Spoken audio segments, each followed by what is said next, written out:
Jesus e a paz no trabalho. Então a gente começa com esse verso aqui, em que Jesus falou: meu Pai trabalha até agora, e eu trabalho também. Mas o trabalho é uma palavra que às vezes nos remete a situações nem sempre tão agradáveis. Já mesmo quando a gente fala em trabalho, a gente pensa numa empresa onde a gente trabalha e tal, faz as nossas atividades. Nem sempre a gente ganha o que a gente acha que a gente merece, nem sempre o trabalho é tão realizador. Não, isso acontece realmente, né? Então, muitas vezes o trabalho a gente nos remete a uma sensação de não realização. Que bom que existem pessoas que conseguem trabalhar naquilo que gostam, mas não é sempre. Então, às vezes o trabalho tem essa conotação que às vezes não é uma conotação tão feliz. A gente precisa mudar isso, né? Até o nome, a palavra trabalho, ela veio desse instrumento aqui, é o tripalium. O tripalho era um instrumento agrícola. E alguém teve a ideia de transformar esse instrumento agrícola num instrumento de tortura. Então fez esse instrumento aqui, que foi a imagem assim, mais tranquila que eu consegui, né, pegar, porque há algumas imagens assim, bem difíceis, né? Então era um X, né? Um X com a estaca no meio. Então a pessoa era colocada aqui, como vocês podem ver, é parecido com a crucificação, né? É bem parecido. Então era um instrumento de tortura. Então daí que se derivou a palavra trabalho. Olha só que origem, né, da palavra trabalho. É um negócio assim que a gente remete àquela sensação ruim de trabalho, né? Mas aí a gente entra com o Livro dos Espíritos, que pergunta assim: por trabalho só se deve entender as ocupações materiais? Não, o espírito trabalha, assim como o corpo. Toda ocupação útil é trabalho. Ok. Então assim, nós aqui nesse momento nós estamos trabalhando? Estamos trabalhando. Né? A gente está trabalhando o nosso cérebro, a gente está dando atenção a uma situação que está acontecendo, nós estamos recebendo conhecimentos, transmitindo conhecimentos, e isso é trabalho. Então, a criança que está lá na escolinha, lá no prézinho, 5 aninhos, ele está no trabalho? Sim, é um trabalho, porque ela está se aprimorando, despertando para o raciocínio lógico, para as coisas que ela está ali aprendendo na condição em que ela está naquele momento. Então, tudo é trabalho, toda atividade útil é trabalho. Mas por que o trabalho se impõe ao homem? Por ser uma consequência de sua natureza corpórea. É expiação e, ao mesmo tempo, meio de aperfeiçoamento da sua inteligência. Sem o trabalho, o homem permaneceria sempre na infância, quanto à inteligência. Por isso é que seu alimento, sua segurança e seu bem-estar dependem do seu trabalho e da sua atividade. Em compensação ao extremamente fraco de corpo, outorgou Deus a inteligência, mas é sempre um trabalho. Então, esse rapaz aqui, que provavelmente é tetraplégico, que está trabalhando. Então, nada justifica a gente não trabalhar. A gente trabalha sempre, todo dia, e o trabalho é salutar. Ele não faz com que nós funcionemos, com que o nosso cérebro não atrofie, com que o nosso corpo se locomove, o nosso corpo não se acomode, gerando enfermidades. Isso a gente já aprendeu, lógico, né? Mas sempre é bom lembrar que o trabalho a gente precisa vê-lo como um incentivo para a nossa vida. Nós estamos aqui para trabalhar. O planejamento reencarnatório que nós fizemos é um planejamento de trabalho. E nós recebemos uma tarefa, que é o corpo físico, para que a gente possa executar esse planejamento. A lei da natureza impõe aos filhos a obrigação de trabalharem para seus pais? Livro dos Espíritos 681. Certamente, do mesmo modo que os pais têm que trabalhar para seus filhos. Foi por isso que Deus fez do amor filial e do amor paterno ou materno um sentimento natural. Foi para que, por essa afeição recíproca, os membros de uma família se sentissem impelidos a ajudarem-se mutuamente. O que, aliás, com muita frequência, se esquece na vossa sociedade atual. Veja bem, quando ele fala assim, vossa sociedade atual, a gente não vai pensar tanto aqui na nossa época, porque o Livro dos Espíritos foi publicado em 1857. Então, assim, em 1857 já se falava desse esquecimento de zelar por aquele que veio antes de nós, em 1857. E a situação persiste? A maioria das sociedades persiste. Né? Às vezes a gente esquece daquele que trabalhou tanto por nós e a gente esquece de retribuir com o nosso trabalho, com o nosso carinho, com o nosso afeto. Então, desde essa época já se fazia esse alerta. Que assim, o idoso que não tem uma assistência, o idoso que não tem renda própria, ele precisa ter apoio da família, dos amigos e quem estiver por perto, porque ele fez a parte dele, ele trabalhou, não que tenha que parar. mas o trabalho ele muda de feição, né? O trabalho que eu fazia antes de receber salário, hoje eu não faço mais, mas eu posso fazer outra coisa, não é não? A gente pode mudar a nossa rota. Bom, e aí a gente entra com essa perguntinha aqui, que é complementar. Tem o homem o direito de repousar na velhice? Sim, que a nada é obrigado, senão de acordo com as suas forças. Então, que há de fazer o velho que precisa trabalhar para viver e não pode? O forte deve trabalhar para o fraco. Não tendo esse família, a sociedade deve fazer as vezes desta. É a lei de caridade. Uma vez eu estive no Marrocos, eu estive lá 2 vezes, na verdade. E lá eu fiquei impressionado com a quantidade de pessoas que pedem as coisas na rua, assim, mendicância mesmo, né? E assim, eu vi muitos idosos. E assim que me cortou o coração, porque mesmo aqui no nosso país a gente tem os nossos problemas e tal, lógico, mas a gente não vê tantos idosos assim na rua pedindo. Geralmente, pelo menos no meu bairro lá, a gente vê muitos jovens, né, dependentes químicos, né, a gente sabe toda uma história e tal, mas idosos eu não costumo ver. Né? E aquilo me cortou o coração, muitos mesmo. E aí o nosso guia lá, eu perguntei para ele, escuta, mas por que tantos idosos pedindo esmolas nas ruas? Por que isso? Aí não tem uma assistência pública e tal. Ele falou, não, aqui a gente tem um sistema de previdência, como vocês têm no Brasil. É um sistema de previdência. Então, se você recebe, você contribui, você recebe. Mas se você não contribui, você não recebe. Então, aquele idoso que às vezes trabalhou durante a vida toda, mas não teve condições de fazer a contribuição, ele nada recebe no final. Então, assim, a obrigação aí do Estado, da sociedade, está num vácuo, pelo que eu pude perceber. Né? Então, a gente às vezes reclama um pouco, é verdade, mas aqui nós temos, eu expliquei para ele que a gente tem uma assistência. Mesmo que o idoso não tenha podido contribuir, ele vai receber um benefício, que é pouco sim, mas ele vai receber alguma coisa, ele não vai precisar mendigar. Né? Então, assim, é importante que as sociedades se organizem para lidar com o idoso. Tanto o idoso que precisa de assistência, quanto aquele idoso que pode trabalhar. Em aproveitar esse idoso na sociedade onde ele está. E a gente vem com esse quadro aqui, não dá para fazê-lo todo, porque é muita informação, só isso aqui já daria uma palestra inteira. Então, a gente vai analisar somente algumas coisas. Esse é o censo de 2022. Tá? É o mais novo que a gente tem, né? Há 4 anos, é o mais atual que a gente tem. E aqui é a nossa pirâmide populacional. Então, a gente não vai olhar para esse lado aqui, azulzinho não, que é de 2010. Vamos olhar para esse lado aqui de 2022, tá? Só porque a gente não tem tempo para olhar tudo. Então, vamos olhar essa parte aqui que tem mais o nosso foco. Isso aqui ainda dá para chamar de pirâmide? Ela está toda troncha, toda torta, né? Não é bem uma pirâmide, não é verdade? Mas é a nossa pirâmide aqui no Brasil. É assim. E aí a gente pode tirar algumas conclusões dessa pirâmide. Olha só. A população menorzinha, de 0 a 4 anos, tá vendo? Aqui, ó. É a maior régua? Não, né? Não é. Qual é a maior régua aqui? Essa aqui, ó. 35 a 39. E tem essa bem parecida aqui, ó, que é de 40 a 44. Então, assim, isso somando vai dar 32% da população, ou seja, 32% da nossa população está entre 35 e 44 anos. Uma pessoa de 35 anos é jovem? É. Sim, é jovem. Com certeza, é bebê, Menos de 50 anos é jovem. E uma pessoa de 44 é jovem?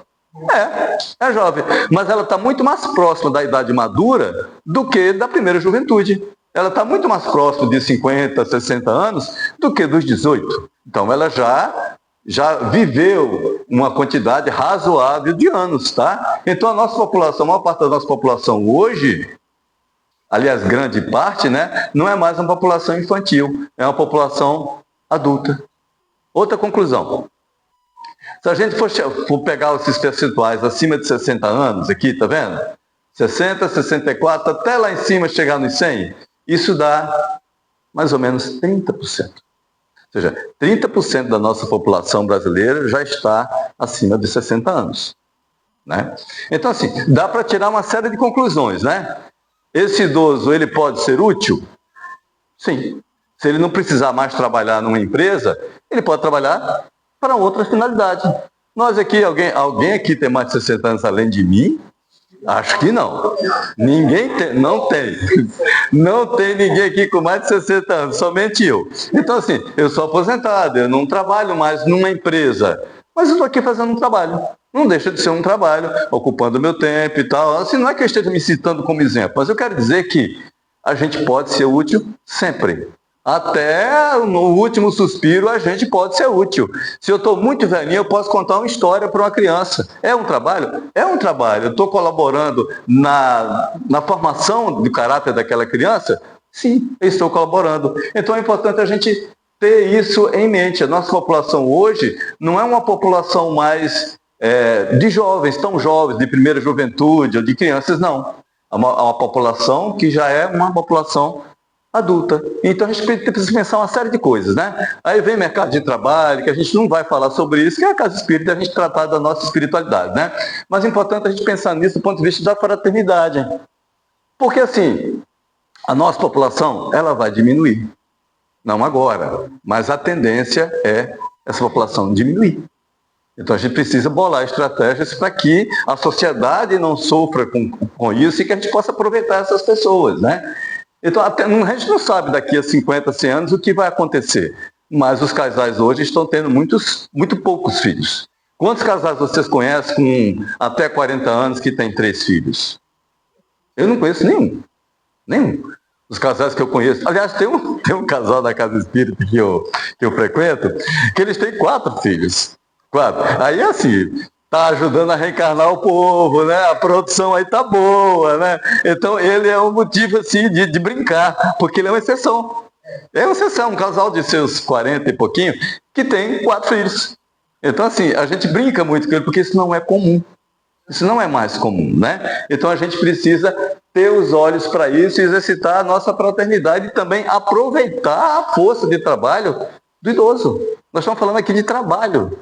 Né? Vocês perceberam bom, provavelmente todo mundo aqui já fez uma viagem aérea, né? Antigamente existia a figura da aeromoça, não era moça? Eram sempre moças muito jovens, lindas, era um concurso de Miss, né? As moças eram belíssimas, ou seja, a beleza era um fator preponderante para exercer aquela profissão. Hoje você vai viajar de avião, você vê senhoras, você vê senhores. Exato. Depois que inventaram como é que fala? Não sei o que lá, facial, a demonização facial. Então, a gente hoje, a população ativa, ela já está mais velha. Você vai no avião, você não vê mais aquele glamour. Que bom, porque a vida não é só glamour. A vida tem pessoas de todas as idades. Pessoas lindas tem, mas pessoas que às vezes a maioria não considera tão bonitas, mas que estão lá trabalhando, sendo úteis, não são diferentes de ninguém por causa disso. Então, precisa olhar para essas coisas, né? Segundo Emmanuel, ou Emmanuel, como preferirem, o trabalho pode ser classificado em 3 tipos. Trabalho-obrigação é aquele que vos remunera, visa produzir recursos materiais para sanar necessidades cotidianas. Realiza o trabalho material. Seu objetivo restringe ao que o dinheiro pode proporcionar. E é muito importante, considerando o contexto de uma sociedade capitalista. No entanto, é comum que as pessoas que atuam somente para o fim monetário fiquem insatisfeitas e estressadas. É aquilo que a gente falou desde o início. Às vezes a gente trabalha numa coisa que não nos faz tão feliz. A gente se adaptou, né? Quantas pessoas têm o privilégio de trabalhar com aquilo que realmente gostam? Que bom, mas não é sempre que isso acontece. Porque a gente precisa, quando a gente procura um trabalho formal, o que é que a gente procura primeiro, de modo geral? Nosso sustento, nosso salário. E a gente vai se adaptando. Então, esse trabalho remunerado é aquele trabalho que, às vezes, a gente tem a impressão ruim, um trabalho, uma obrigação, eu acordei, eu tenho que ir lá, tenho que entender quem é esse chato, obedecer a gerente, a chefe, aquela coisa enjoada, né? Mas a gente pode transformar esse trabalho numa coisa boa dentro das nossas possibilidades. Eu vou dar um exemplo, eu vou pedir licença para dar um exemplo de uma pessoa amiga minha, né? Que é o mesmo que eu falei do piano, para que a gente possa ilustrar bem isso, né?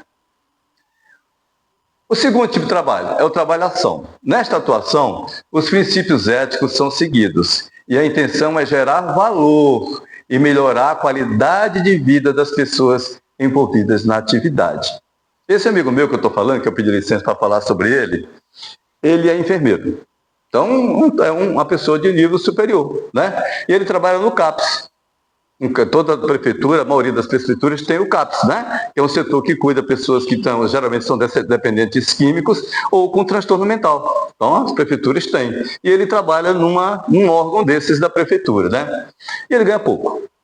Para um profissional de nível superior, ele ganha pouco. Às vezes ele até reclama um pouco. Porque, assim, é um público muito difícil. Né? Jesus estava me mostrando que um dos pacientes quebrou os vidros do carro de uma colega lá. Então é um público que às vezes tem surtos, a gente não precisa descrever tanto, que a gente já sabe como é que funcionam essas coisas, né? Mas é um público que precisa de assistência. Então existe todo um corpo funcional, psicólogo, enfermeiro, médico, psiquiatra, que atendem essas pessoas, que na grande maioria das vezes estão em situação de rua. Então você tem que acolher, você tem que mandar tomar um banho, para que você possa atender aquela pessoa, né? Para que você possa, e tudo tem que ser fechado, porque geralmente eles pegam as coisas para vender e tal. Enfim, é aquela situação que a gente já conhece, né? Mas ele me falou uma frase uma vez, assim, espontaneamente, que eu achei sublime. E eu repito isso em todas as palestras quando eu faço esse tema aqui. Ele falou o seguinte: olha, apesar disso tudo, eu amo o meu trabalho, porque eu sou pago para fazer o bem. Ele falou desse jeito: eu sou pago para fazer o bem. Então, assim, o trabalho pode ser uma coisa que nos satisfaz. Porque olha qual a visão que ele tem do trabalho dele.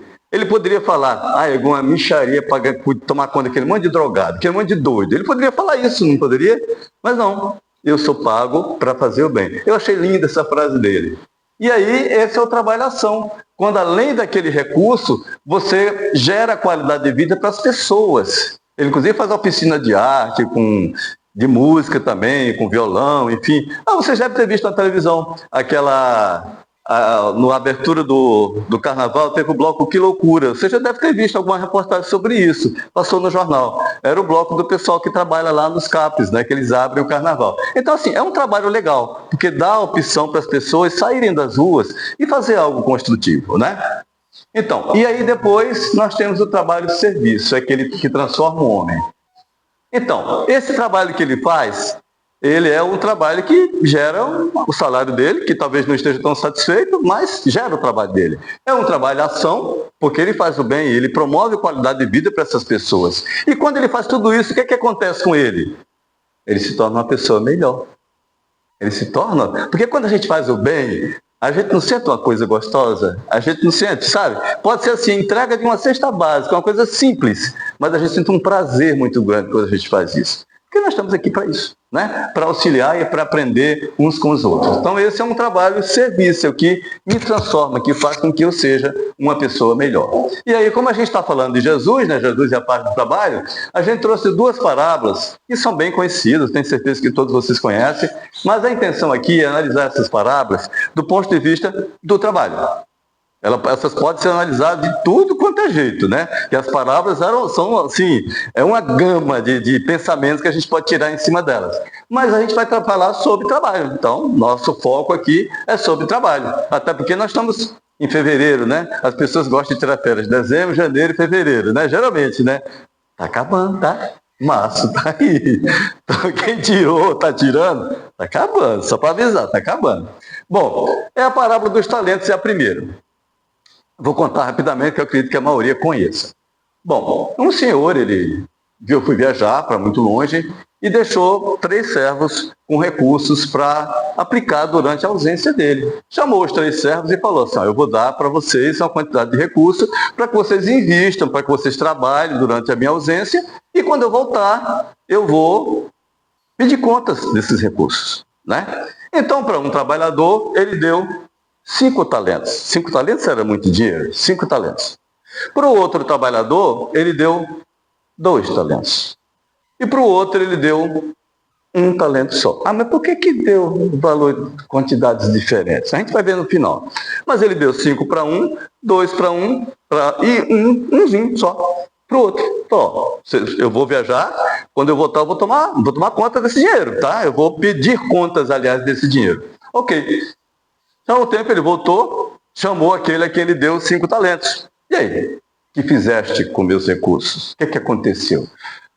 Mestre, eu sei que o senhor é um trabalhador, eu sei que o senhor também queria que eu trabalhasse, então eu me esforcei, eu me empenhei, e eu recebi esses 5 talentos, e eu vou lhe devolver 10 talentos. Eu consegui o dobro. Então o senhor ficou satisfeito, feliz da vida, né? Ele empregou muito bem os 5 talentos que ele recebeu. E aí ele chamou o que ele deu 2 talentos. Fez a mesma coisa. O que você fez? Eu trabalhei, porque eu sei que o senhor é exigente, o senhor ia me pedir contas, o senhor é um homem que sabe o que quer. Então eu trabalhei, eu me esforcei. E eu ganhei mais 2 talentos. Eu estou lhe entregando, então, 4 talentos. Estou lhe entregando o dobro. Ok. Que bom, que servo útil e tal, aquela festa toda e tal, aqueles parabéns, aquele negócio todo. E aí chamou o que ele recebeu, que ele deu 1 talento só. Aí ele chegou assim todo sem graça, falei, olha, eu sei que o senhor é um homem muito rigoroso, então eu fiquei com receio. Eu peguei o seu talento e enterrei. Aí cavucou lá, está aqui de volta o seu talento. E aí, o senhor disse assim, tirem o talento dele e entreguem ao que tem 10, pois a quem mais será dado, a quem mais será dado e terá em grande quantidade. Desconfigurou um pouquinho, né? Mas a quem não tem, até o que tem, lhe será tirado. E lancem fora o servo inútil nas trevas, onde haverá choro e ranger de dentes. Eu demorei a entender um pouco isso aqui, assim, nos meus períodos da minha juventude. Eu demorei a entender, mas depois eu entendi que a gente está ficando velho, a gente começa a aprender as coisas, né? Então, ele diz assim, a quem muito tem, mais será dado. E a quem não tem, será tirado até o que ele tem. Aí eu fiquei, mas gente, que Deus é esse? Que conversa é essa? Bom, na verdade, Deus, ele não nos dá as mesmas oportunidades. Concordam ou discordam? Deus nos dá as mesmas oportunidades? Eu estou dizendo que não. Deus não nos dá as mesmas oportunidades. Ah, mas Deus é justo, como é que você fala uma coisa dessa? Não, ele não dá. Vamos voltar na parábola, lá no comecinho da parábola. Quanto que o Senhor deu para cada um? Um ele deu 5, um ele deu 2, e um ele só deu 1. As quantidades não são iguais. Eu conhecia a raça. Exatamente, você acabou de responder. Porque assim, ele sabia o potencial que cada trabalhador tem. Então aquele a quem ele deu 1, ele até desconfiava que ele não ia fazer nada. Até desconfiava. Mas ele deu 1 de oportunidade para ver se ele conseguia multiplicar aquilo. E o que isso tem a ver com a gente? Então, vamos transportar isso para o nosso caos aqui, para a nossa história. Nós recebemos as mesmas oportunidades? Todos nós? Ah, mas Deus nos fez todos simples e ignorantes. Ou seja, mas de uma encarnação para outra, as oportunidades são as mesmas? Não, não são as mesmas. Por quê? Ele nos dá as oportunidades que ele sabe que a gente tem condições de aproveitar. Porque se eu souber aproveitar esta oportunidade aqui, que eu recebi hoje, ele vai me dar uma oportunidade maior, porque ele sabe que eu posso produzir. E essa produção o que é? É o meu próprio crescimento. É isso que ele quer, o meu próprio crescimento. Então, na próxima, ele vai me dar uma oportunidade maior de trabalho. E se eu não fizer nada? E se eu enterrar meu talento? Ele vai me dar outra oportunidade? Ele até vai. Igual aquele que deu um só. Ele deu uma lá, não deu oportunidade. Ele até vai. Mas as oportunidades não vão ser tão grandes. Porque ele sabe que eu não estou ainda muito limitado. Eu não vou conseguir aproveitar aquelas oportunidades todas. Então, ele vai me dar um pouco para ver o que eu posso fazer. Se eu fizer alguma coisa na próxima, eu vou ter outra oportunidade. Agora, se eu menosprezar aquela oportunidade que eu recebi, na próxima a coisa não vai ser tão fácil. É importante que a gente não pense que ele... Às vezes tem espírita que fala assim, mas na próxima eu vejo isso, não vou mexer com isso agora não. Tipo eu para mexer com criança. Não bota mexer com criança não, eu acho lindo, na casa delas, eu não tenho muita paciência. Então assim, quer dizer, eu estou deixando para depois. Então, como é que vai ser essa oportunidade depois, para mim, já que eu não quero mexer com isso agora? Eu posso compensar de outro jeito. Não, calma, nem tudo está perdido, calma. Eu posso fazer de outro jeito, eu posso aproveitar a minha encarnação em outras coisas. Eu posso. Mas se eu não fizer nada, ele vai me dar uma oportunidade mais difícil. Até porque eu menoscabei. Aí entra a lei de ação e reação. Né? Quem planta pouco vai colher muito? Não. Quem planta pouco vai colher pouco, não tem jeito. Isso aí é a lei da vida, não tem como a gente fazer de outra forma. Então, essa parábola fala justamente por isso. As oportunidades que Deus nos dá e que Ele vai multiplicar ou não. Ah, mas Deus não me favoreceu, Ele não me fez bonito. Eu estou aqui como eu me construí, né? Eu estou aqui como eu me construí, não me fez tão inteligente. Fez. Eu que não aproveitei as oportunidades de crescer, de estudar, de aprender, fui eu que não aproveitei. Bom, é isso. E aí a gente vai também falar sobre a parábola dos trabalhadores da vida, trabalhadores da última hora. Se essezinho migrou para cá, mas depois acerto isso. Então, essa é bem conhecida também, mas a gente vai olhar ela com os olhos do trabalho, né? Então diz que o dono de uma vinha, o que é uma vinha? É uma plantação de uva para fazer vinho, né? No Oriente Próximo é muito comum isso, na Europa é muito comum, a gente tem aqui no sul do Brasil, no Vale do São Francisco. Mas assim, ele tinha uma vinha e ele precisava de trabalhadores para essa vinha. Ele precisava força de trabalho. E lá existia um local onde ele podia arregimentar as pessoas para trabalhar com ele. Então ele chegou de manhãzinha, na primeira hora, lembrando que a primeira hora não é 1 hora da manhã, tá? A primeira hora é 1 hora após o início das atividades do dia, geralmente 6 horas da manhã. Então a primeira hora é 7 horas da manhã.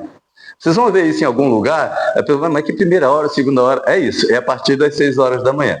Ele chegou na primeira hora, no local, e falou o seguinte, ó, eu estou precisando de gente para trabalhar na minha vinha.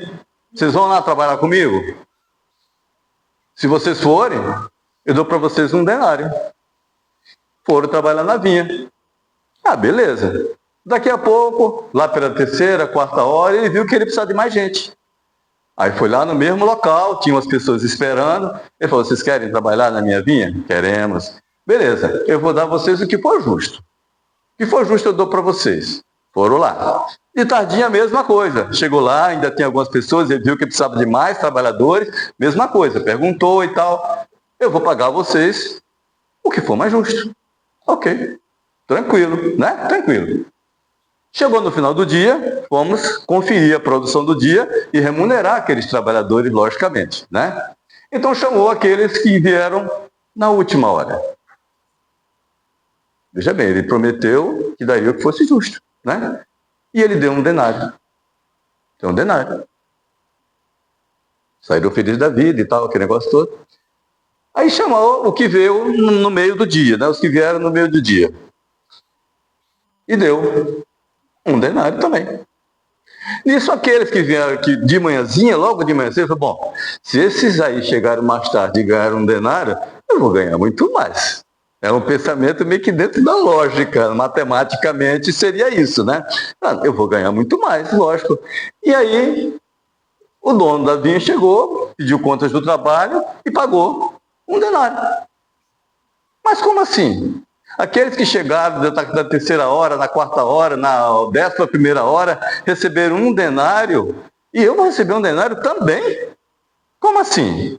Bom, e aí ele respondeu, meu amigo, não te caso dano algum. Não convencionaste comigo receber 1 denário pelo teu dia? Toma o que te pertence e vai-te. Apraz-me a mim, dá a este último tanto quanto a ti. Não me é lícito fazer o que quero? Tens mau olho porque sou bom? Assim, os últimos serão os primeiros, e os primeiros serão os últimos, porque muitos são os chamados e poucos os escolhidos. Essa palavra é um pouquinho difícil de entender, pelo menos eu achava, quando eu era jovenzinho, eu achava difícil de entender também. Então, como assim? Como é que a pessoa que trabalhou uma quantidade menor de horas vai receber a mesma coisa que a pessoa que trabalhou uma quantidade maior de horas? Matematicamente, isso não fecha, essa conta não fecha. Mas a questão não é só matemática, né? Não é só matemática. Eu vou usar mais um exemplo meu também, tá? Diz que isso não é elegante, mas eu acho que cabe tão direitinho que eu vou falar. Bom, eu tenho uma secretária lá, uma senhora que trabalha para mim, que ela trabalhava só de faxina. Ela ia 2 vezes por semana lá em casa, fazia faxina, aquele negócio todo. E eu tenho uma irmã de mais de 80 anos, dos cuidados maiores e tal. Eu falei, fulano, eu estou precisando de você, eu quero você todo dia aqui. Vamos assinar sua carteira? Aí falei com ela, né, de garantia, férias, 13º, né, para dar aquela valorizada, e é o justo, né, lógico, né, expliquei para ela os direitos dela direitinho. Aí beleza, assinei a carteira dela, maravilha, né. Aí 1 semana depois, ela chegou para mim, naquela linguagem simples dela, e falou assim, desassina a minha carteira. Diz assim, né? A linguagem simples dela, diz assim na minha carteira. Eu falei, mas como assim? Tem uma semana que eu te contratei. O que aconteceu? Eu não tenho condições de cumprir o horário. Eu não tenho condições. O horário é lá, 8 às 5, de segunda a sexta, e do sábado, 8 ao meio-dia, que é o normal do trabalhador, né? Do emprego doméstico, e a maioria dos trabalhos é assim. Eu não tenho condições, porque ela mora realmente distante, né? E ela tinha um monte de problema, que tem até hoje. Eu sabia os problemas dela, eu conhecia os problemas dela, né? Não vou ficar aqui relatando, porque não constrói nada. Mas, enfim, ela tinha dificuldades em cumprir o horário dela, ela não conseguia cumprir o horário dela. Aí eu pensei assim, eu não fui bom não, gente, eu fui egoísta. Eu pensei o seguinte, bom, eu tirei ela da faxina, porque eu queria ela só para mim. Lógico, né?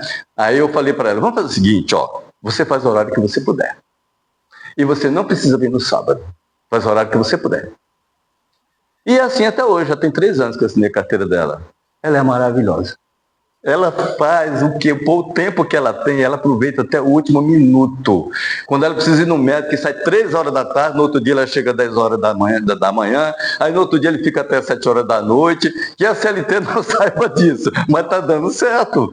Por quê? Quando ela precisa se ausentar, ela adianta tudo que ela pode. E quando aquele dia que ela chegou mais tarde, ela já adiantou um monte de coisa. Eu estou satisfeito? Muito satisfeito. Não quero que ela saia de casa de jeito nenhum, porque ela dá conta do trabalho dela. E qual a palavra que a gente usa para identificar essa situação? É a palavra chamada eficácia. Né? Quem já trabalhou em empresa, ou quem trabalha em empresa, tem muito aquele conceito de eficiência e eficácia. Né? O que é eficiência? Eu fazer o meu trabalho a contento direitinho, ok? Eficiência, estou eficiente, beleza. Fiz com qualidade, fiz direitinho. E eficácia? Eu faço aquele mesmo trabalho com qualidade, mas eu faço em menos tempo. Eu aproveito melhor o meu tempo. É isso que ela faz. E eu fiz essa liberalidade toda com ela, não é porque eu sou bonzinho, é porque eu conheço o trabalho dela. Então, para ela, eu dei 5 talentos, que eu não sou bobo, né? Porque ela me atende no que eu preciso. E eu a atendi no que ela precisou, eu confiei nela. Dá para fazer isso com qualquer trabalhador? Não, claro que não dá para fazer com qualquer trabalhador. Lógico que não. Mas o trabalhador que faz o serviço em menos horas, sim, ele tem direito à mesma remuneração, porque a produção pode ter sido a mesma de quem trabalhou tantas horas, voltando aqui para a palavra. Aquele que entrou na parte da tarde pode ter feito tanto quanto o outro que entrou de manhã. Vamos falar a verdade. Quando a gente está nas empresas da gente, às vezes a gente olha assim, nossa, fulano está 2 horas fregando aquele papel ali. Se fosse eu já tinha terminado aquele em 15 minutos. Alguém já passou por isso? Alguém já passou? Eu já fui caixa de banco. Gente. Chegava no final do dia, gente, eu autentiquei 300 documentos daquela criatura, autenticou 80. Gente, que isso? Então a gente tem esse pensamento, não tem? Tem. Então, assim, isso é eficácia. Isso está na nossa cabeça, está no nosso dia a dia, né? Então, assim, eles foram remunerados porque eles foram eficazes. E por uma outra razão. Eles não foram chamados desde o início, mas eles estavam lá esperando trabalho. Ah, mas não tem que ficar esperando trabalho. Ele podia ter ido lá oferecer a mão de obra dele, não poderia? Mais ou menos. Naquela época, gente, as pessoas se locomoviam como? A pé. Então o cara, imagina, o trabalhador de manhãzinha chegava naquela vinha lá. Tem serviço? Não. Aí foi na outra vinha. Tem serviço? Ele ia só andar o dia todo. Então convencionava-se um local em que quem precisava de trabalhadores, ia lá arregimentar esses trabalhadores. Geralmente, as pessoas que tinham condição melhor, tinham burrinho, tinham uma carroça, ninguém tinha cavalo, porque cavalo é coisa dos romanos, que era muito caro, mas eles tinham condição de se locomover. Então, o trabalhador, ele tinha que aguardar, porque senão ele ficava andando o dia todo e não ia conseguir trabalhar. Não é como hoje, que quando a gente quer trabalhar numa empresa, a gente manda um currículo para o e-mail da empresa, e se a empresa gostar, chama a gente para uma entrevista.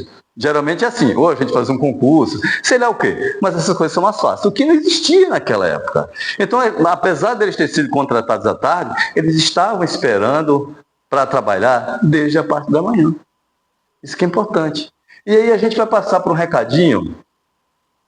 Constantino, espírito protetor. Olha só o puxão de orelha, gente, tá aqui, ó. Bons espíritas, meus bem-amados. Ele começa dando aquela, né? Sois todos obreiros da última hora. Bem orgulhoso seria aquele que dissesse, comecei o trabalho ao alvorecer do dia e só o terminaria ao anoitecer. Todos viestes quando fostes chamados, um pouco mais cedo, um pouco mais tarde, para a encarnação cujos grilhões arrastais.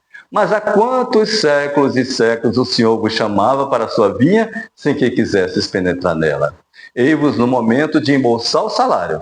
Empregai bem a hora que vos resta, e não esqueçais nunca que a vossa existência, por longa que vos pareça, mas não é do que um instante fugitivo na imensidade dos tempos que formam para vós a eternidade. Então, isso é um puxão de orelha para os espíritas. Ele não está falando para todo mundo, não. Ele está falando para os espíritas, está falando para a gente. Por que nós somos espíritas? Alguém contou para a gente que tinha reencarnação e a gente acreditou? Foi isso? A maioria não foi. A maioria já tinha aquela crença. A primeira vez que eu li um livro espírita, aí eu li assim, aquilo não foi novidade nenhuma para mim. É uma coisa tão óbvia para mim. Mas por quê? Eu já tinha esse conhecimento. E só eu que tinha esse conhecimento? Não. Eu guardei aquela lembrança. Foi-me permitido que eu guardasse aquela lembrança, embora não seja uma lembrança racional, mas a lembrança está dentro de mim, está latente dentro de mim. Eu sei, eu não preciso que ninguém me prove que tem reencarnação, porque eu sei. E por que eu tenho essa certeza? Por que isso? Isso é um gesto de misericórdia divina, como se Deus dissesse assim, lembra que tem, para ver se dessa vez você faz alguma coisa que preste, porque quando você não sabia, você só fez besteira. Então vai com essa certeza para que você faça alguma coisa por você mesmo.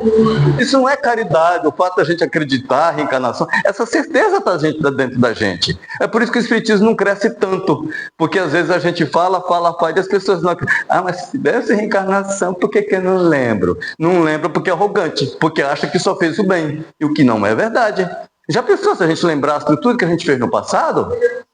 Como é que, se alguém chegar aqui para mim, Jesus, falar, eu vou contar tudo que você foi, eu falei, não quero não, não quero, não me conta, deixa eu saber quando eu estiver preparado, porque eu sei lá o que arrumei por aí. Ah, mas podia pelo menos lembrar as coisas boas, aí só vou alimentar a minha vaidade, só vou alimentar o meu orgulho. Ah, mas você foi, né? Você foi Napoleão Bonaparte. Isso só vai alimentar o meu orgulho, a minha vaidade. Então não tem que me lembrar. Deixa eu viver cada dia como se fosse o primeiro. O que aconteceu aqui? O primeiro ou o último. Então, assim, e há quanto tempo Deus já está nos chamando? Nós estamos trabalhando? Nós estamos fazendo o que é importante para o trabalho? Ou nós estamos assim, ele está nos cutucando e a gente lá fingindo de morto? Será que a gente está fazendo isso? É importante a gente parar para pensar nisso. Cada um precisa escolher um caminho, né? Eu não preciso ser espírita para crescer espiritualmente, mas eu preciso fazer alguma coisa por mim. Porque se eu não fizer, não é Deus que vai fazer. Deus só tem um plano para mim. Ele quer que eu seja um anjo, ele quer que eu seja perfeito na medida que um filho de Deus pode ser perfeito. Agora, os caminhos que eu vou usar para chegar até lá e o tempo que eu vou gastar, é meu.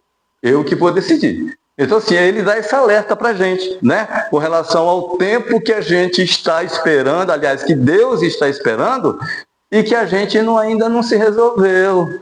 E quando a gente vai, ele um talentozinho, a gente às vezes, né, enterra o talento, ou faz alguma coisinha assim, o resto eu vou deixar para depois.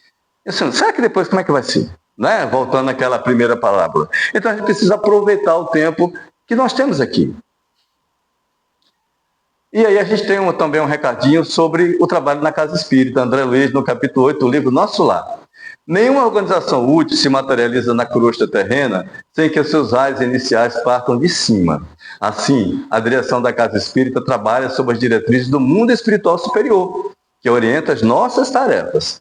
Tanto as tarefas dos dirigentes quanto as dos demais trabalhadores da Casa Espírita são de grande importância para o bom funcionamento das atividades, tendo sempre visto os nobres objetivos de uma instituição espírita, ou de qualquer instituição religiosa, tá, gente? É importante a gente perceber isso. Qualquer instituição religiosa é um ponto de luz. E para que ele seja um ponto de luz, nós temos que dar a nossa contribuição. E nós estamos dando a nossa contribuição? Como estamos dando a nossa contribuição? O que é que eu estou fazendo para a Casa Espírita? Ou para a instituição religiosa qualquer que eu seja membro?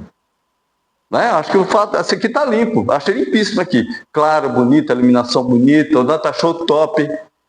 Por que isso? Alguém trabalhou para que isso acontecesse. Né? Alguém moveu recursos para que isso acontecesse. E mesmo o ambiente espiritual, quando a gente chega aqui, essa casa já está preparada. Às vezes os companheiros lá no mediúnico falam, mas é tão difícil aparecer um mensageiro com a mensagem edificante. Mas Chico, mais de 400 livros. Divaldo, mais de 200 livros. Você quer mais mensagem edificante do que o que está lá? Ele manda para a gente aqueles que estão precisando. Mas os espíritos estão trevosos. Mas, gente, mas é isso. Esse pessoal que precisa da nossa ajuda. E nós precisamos aprender com eles. Se eu for receber só mensagem de candura, eu vou achar que está tudo bem. E tá, não está. Nós precisamos auxiliar aquelas pessoas que nos procuram. E se eles estão aqui, ou na mediúnica, ou aqui na palestra, é porque foi prometido. Permitido, aliás, foi permitido. Eles estão em tratamento. Esse é o trabalho dos nossos companheiros do plano espiritual. E aí, falando em trabalho, todo mundo que sabe quem é a Meimei? Alguns sabem, outros não, né? Então vamos lá, vamos contar a história da Meimei para a gente poder planificar todo mundo. A Meimei era o espírito que se apresentava na casa espírita que o Chico trabalhava, né? Ela se apresentava lá, transmitia mensagem, aquele negócio todo e tal. E a Meimei, ela tinha desencarnado muito jovem. Ela desencarnou somente com 24 anos. E ela se casou, ela havia se casado com Orlando. Orlando, Otávio, empresta meu celular, por favor, só para eu lembrar aqui, por gentileza. Aqui. Eu trago uma colinha às vezes para não me esquecer o nome das pessoas, porque assim, eu já não sou tão jovem, sabe? Não sei se vocês repararam. Então, às vezes, eu tenho que colar umas coisinhas para eu poder gravar, né? Então, ela se casou com Arnaldo. O esposo dela chamava Arnaldo. E eles foram felizes no pouco tempo que eles estiveram juntos. Mas ela teve problemas respiratórios e ela desencarnou muito cedo. Ela era professora e tal, e ela desencarnou muito cedo, né? E é claro que o marido dela, Arnaldo, ficou, imagina, né? Um casamento feliz, de somente 2 anos, é assim, toda uma vida de promessas pela frente, e de repente a esposa desencarna. Foi muito triste, né? E ele morava em Belo Horizonte. E uma vez Chico estava em Belo Horizonte, e o Arnaldo estava com o irmão dele, Orlando. Esse sim é Orlando. Orlando é o irmão dele. Eles dois estavam andando na rua, o Orlando era espírita. Aí viu o Chico de longe, claro, reconheceu, o Chico aparecia nas revistas e tal, né? Dava entrevista em rádio, essas coisas todas, né? E ele se aproximou e tal, e começaram a conversar. E aí o Chico falou assim para Arnaldo: Arnaldo, eu sei que você está muito triste com a morte da sua esposa, mas olha, deixa eu ver a foto que você tem aí dela na sua carteira. Aí ele tirou, né, a foto, o retratinho, e mostrou. E aí Chico teve certeza que aquela foto era da Meimei, que era o espírito que se apresentava na casa espírita que ele trabalhava, né? Ele teve aquela certeza. Sim, porque todo marido tem que ter uma foto da esposa na carteira. Mas a gente não usa nem carteira. Mas o pano de fundo do celular tem que ser. É obrigatório, tem que ser, tá? Lembrar da data do primeiro beijo, a do casamento nem se fala, mas tem que lembrar de todas as datas, né? O primeiro presente, tudo isso tem que lembrar. Mas enfim, ele mostrou... Oi? Vai reencarnar. Exatamente, se não fizer, na próxima vai botar junto de novo. Bom, enfim, aí ele ficou assim, muito impressionado, porque ele falou assim para o Arnaldo, falou: Arnaldo, a nossa Meimei, ela quer muito falar com você.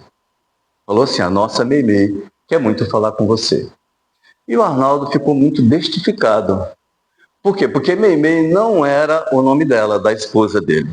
A esposa dele chamava Irma de Castro. Ela não se chamava Meimei. Meimei era um apelido de alcova. Mas o que é um apelido de alcova? Alcova, bom, o que é alcova? Alcova é o quarto do casal, que a gente chama de suíte hoje, né? Um quarto maior, com banheiro e tal. A maioria das vezes é assim, né? Que as pessoas têm condições. Então, e o apelido de alcova, o que é o apelido de alcova? São aqueles apelidos íntimos que os casais geralmente têm, né? Vocês têm? Não precisa me falar. Não precisa, mas eu sei que vocês têm. Na intimidade tem aqueles apelidinhos, né?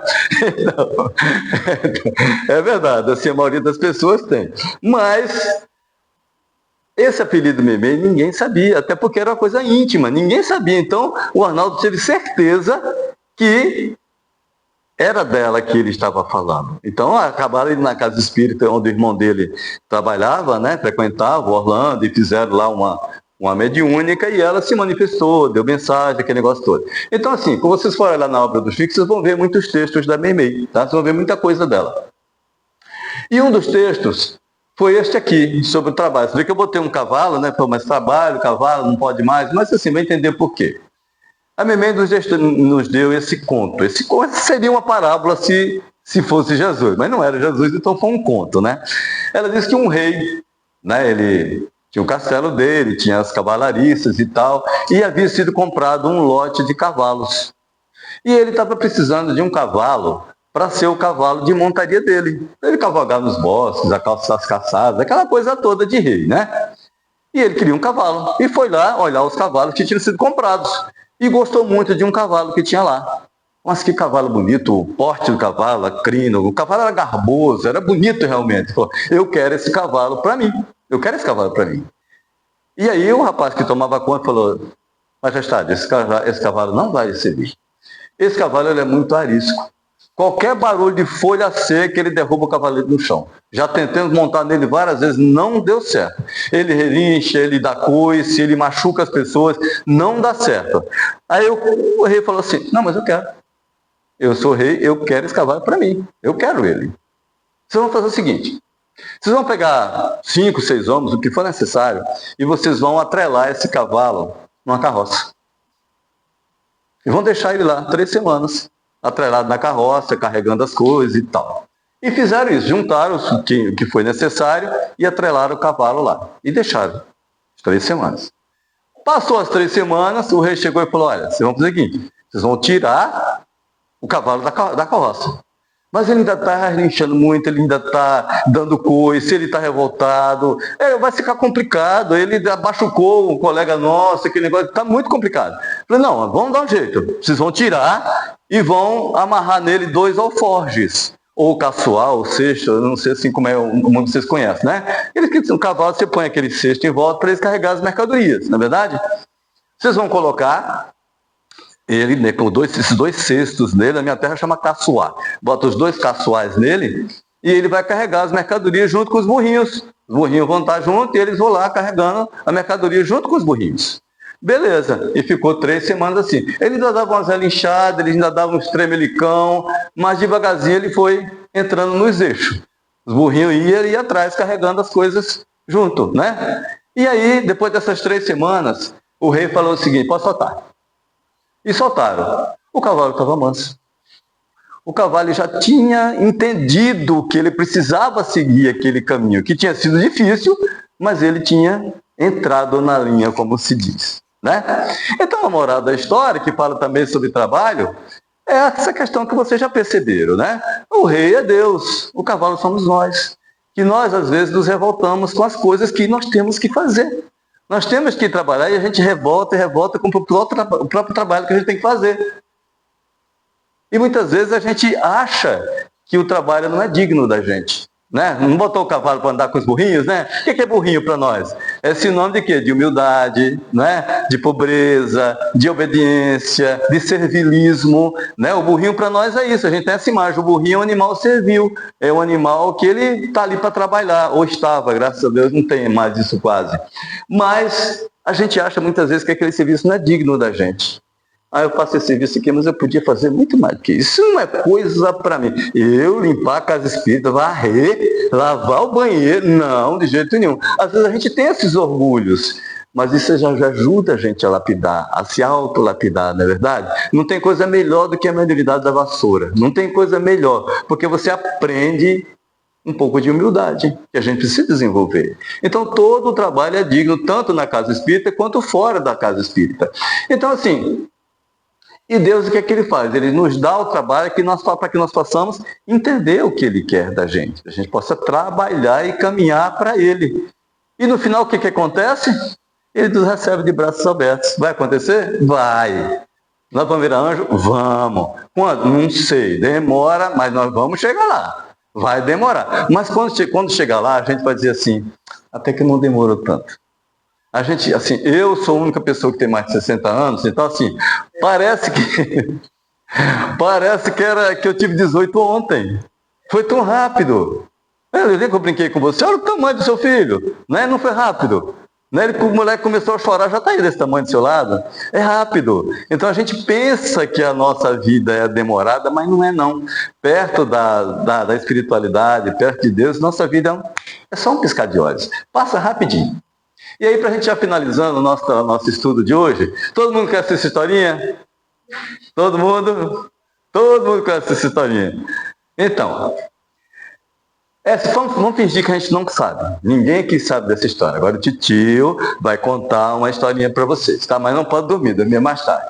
Então, dizem que no verão, né, o sol estava irradiado, as flores, aquele negócio todo, a cigarra cantava, comemorando o verão, né? Ele tocava, cantava, aquele negócio todo, comemorando o dia, né? Curtindo a vida, não é verdade? E a formiga, o que ele estava fazendo? Trabalhando. Porque ela sabia que o verão ia acabar. E quando chegasse o inverno, ela precisava ter comida estocada para trabalhar. Ela precisava disso, ela sabia disso. E aí o inverno chegou. E a cigarra ficou como? Sem comida, no frio, na chuva. O que aquela cigarra fez? Foi lá na formiga e falou o seguinte, na casa da formiga, falou, bateu, falou, dona formiga, me dá uma força aqui. Eu tô a nenhum aqui. E a formiga falou assim para ele. As crianças chegaram na hora certa. A formiga falou assim para ele, olha, o que você fez o verão todo para ela, para cigarra? O que você fez o verão todo? Ah, eu cantei. Pois agora dança. Agora dança. Então, assim, é meio cruel, né? Mas as nossas histórias de infância, elas eram cruéis, vamos falar a verdade. Atirei o pau no gato, mas o gato não morreu. Dona Chica admirou-se do berro que o gato deu. Olha só, e a gente cantava aquilo com a maior naturalidade, não é verdade? Mas hoje a gente pode dar um outro final para essa história. A formiga poderia falar assim, olha, vamos fazer o seguinte, eu vou te dar uma oportunidade. Eu vou te alimentar, eu vou te abrigar, mas no próximo verão você vai trabalhar comigo. A gente vai juntos pegar a comida, depositar comida, que aí eu também vou ter tempo para comemorar o verão junto com você. Poderia ser assim? Poderia. Mas nós não somos formiga. Já fomos um dia, quem sabe? Mas assim, nós podemos fazer uma coisa diferente, né? Podemos ter equilíbrio entre o trabalho e podemos ter equilíbrio com o lazer. Porque o lazer é importante para a nossa vida, para que nós possamos relaxar, para que nós possamos crescer, porque a pessoa que faz musculação fala assim, o músculo cresce quando a gente está descansando, né? Quando a gente descansa, o músculo cresce. É mais ou menos isso, que a gente está relaxado, que a gente já trabalhou muito, a gente começa a processar aquilo que a gente aprendeu. É igual um amigo meu que uma vez postou lá a fórmula de Bhaskara. Quem sabe a fórmula de Bhaskara? Menos B, raiz quadrada de B2 menos 4AC sobre 2A. Ele botou aquilo lá no antigo Facebook. Eu falo antigo que a gente quase usa mais, né? Botou lá isso e falou assim, para que eu aprendi isso? Eu nunca usei esse troço. Eu não sou de repreender ninguém, cada um posta o que quiser na sua página, lógico, né? Mas eu vi que ele estava brincando, ele estava de boa. Eu falei, olha, você realmente nunca usou e provavelmente você nunca vai usar. Mas isso serviu para quê? Para desenvolver o seu raciocínio. Então assim, você pode não usar diretamente, mas ajudou você a se desenvolver. Bem assim é o trabalho. Às vezes tem coisas que a gente acha que nunca vai precisar, mas o crescimento está aqui, né? Que hora é só? Bom, tá em cima da hora quase, né? E aí, para terminar, a gente dá essa mensagem aqui da Meimei, está lá no livro Pai Nosso. Diz assim, a bênção do trabalho. É pela bênção do trabalho que podemos esquecer os pensamentos que nos perturbam, olvidar os assuntos amargos, servindo ao próximo, no enriquecimento de nós mesmos. Com o trabalho, melhoramos nossa casa e engrandecemos o trecho de terra onde a providência divina nos situou, ocupando a mente, o coração e os braços nas tarefas do bem, exemplificamos a verdadeira fraternidade e adquirimos o tesouro da simpatia, com o qual angariaremos o respeito e a cooperação dos outros. Quem não sabe ser útil, não corresponde à bondade do céu. Não atenda aos seus justos deveres, olha só, justos deveres para com a humanidade, nem retribui a dignidade da pátria amorosa que ele serve de mãe. O trabalho é uma instituição de Deus. Então, essa é a nossa mensagem da noite. Quem estiver terminando suas férias, lembre-se dessa mensagem para ganhar forças para mais um ano de trabalho. E quem é aposentado, tem muitas outras coisas que a gente pode fazer além de trabalhar na empresa, né? Obrigado a todos aí por me ouvirem. Obrigado.